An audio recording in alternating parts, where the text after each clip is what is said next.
আলহামদুলিল্লাহ, আজকে দ্বিতীয় রমজান চলতেছে বন্ধুরা। অন্যান্য সময় কিন্তু প্রথম রোজা থেকেই কিন্তু আমাদের খুব একটা তোড়জোড় থাকে। এইবার সেই জিনিসটা করতে পারি নাই পারিবারিক কিছু ঝামেলার কারণে। উফ,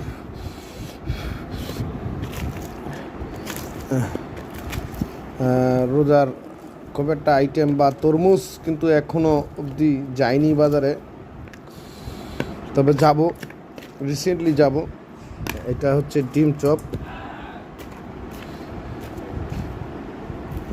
খুব গরম তো, এমনি তো সময় নেই,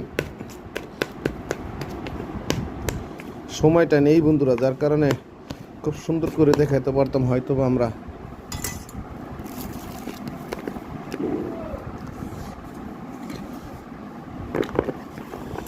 কাঁচামরিচ দিলা না?